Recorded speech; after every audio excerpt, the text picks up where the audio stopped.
સુરતના સચિન વિસ્તારમાં રાત્રે બની એક દ્રાવક ઘટનાએ સમગ્ર શહેરને હચમચાવી દીધું છે।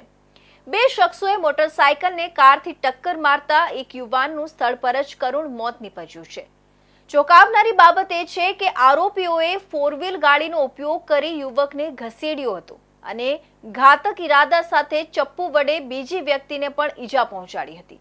જો કે પોલીસને ઝડપી કાર્યવાહીથી બંને આરોપીઓને ગણતરીના કલાકોમાં પકડી પાડવામાં આવ્યા છે। શહેરના સચિન વિસ્તારમાં ગઈકાલે રાત્રે એક યુવાનની નિર્દયતાપૂર્વક કાર સાથે ટક્કર મારીને હત્યા કરવામાં આવી હતી। ઘટના બાદ સચિન પોલીસે ઝડપથી કાર્યવાહી કરી અને માત્ર થોડા કલાકોમાં જ બંને આરોપીઓને વ્હીકલ અને હથિયાર સાથે ઝડપી પાડ્યા છે।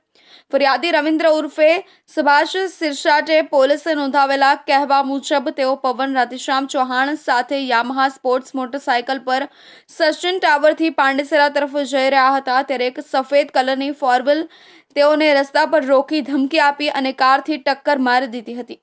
આરોપીઓએ પવનને ડિવાઈડર પાસે ફેંકી દીધા અને ત્યારબાદ ગાડી ઉપર ચડાવી દઈ જાનથી મારી નાખ્યો હતો। આ દરમિયાન ફરિયાદીને પણ ચપ્પુ વડે ઈજા પહોંચાડી આરોપીઓ ફરાર થઈ ગયા હતા। આ ઘટના અંગે આઈપીસી અને જીપી એક્ટ હેઠળ બીએનએસ ધારા મુજબ ગુનો નોંધવામાં આવ્યો છે। આરોપીઓમાં અનિલ ઉર્ફે કોમડી અશોક સપકાળે ઉંમર વર્ષ 35 અને રહેવાસી ગોડાદરા સુરત અને હક્ષન ઉર્ફે હલદીપ રાજુભાઈ રાઠોડ ઉંમર 30 વર્ષ રહેવાસી કડોદરા સુરતનો સમાવેશ થાય છે, જેમાં બંનેના વિરુદ્ધ અગાઉથી અનેક ગુનાહિત કેસો નોંધાયેલા છે, જેમ કે મારામારી, હથિયાર વાપરવાનો ગુનો, દારૂના કેસો, લૂંટ તેમજ પાસા સહિતની કાર્યવાહીનો સમાવેશ થાય છે। અનિલના સામે અલગ અલગ પોલીસ સ્ટેશનોમાં કુલ 15 ગુના નોંધાયેલા છે, જેમાં મારામારી, દારૂનો ધંધો, હથિયારનો વેપાર તથા પાસા સહિતના ગંભીર આરોપો સામેલ છે। તે સચિન પાંડેસરા, ઈચ્છાપોર તેમજ અમદાવાદ અને વલસાડ પોલીસે પણ પકડી પાડી ચૂક્યા છે। હક્ષન પણ સુરત તથા ગ્રામ્ય વિસ્તારમાં મારામારી, દારૂના ગુનાઓ, હથિયાર તથા લૂંટના કેસમાં સંડોવાયેલો હોવાનું સામે આવ્યું છે। સચિન પોલીસ સ્ટેશનના પીઆઈ પીએન વાઘેલા તથા તેમની ટીમે ટેકનિકલ ઇનપુટ્સના આધારે પોલીસ કમિશનર તથા ડીસીપી ઝોન 6ની સૂચનાથી ગણતરીના કલાકોમાં આરોપીઓને ઝડપી પાડ્યા હતા। સચિન પોલીસ સ્ટેશનમાં એક અનડિટેક મર્ડરનો ગુનો દાખલ થયેલો છે આજરોજ વહેલી સવારના 4 વાગ્યાની આસપાસ।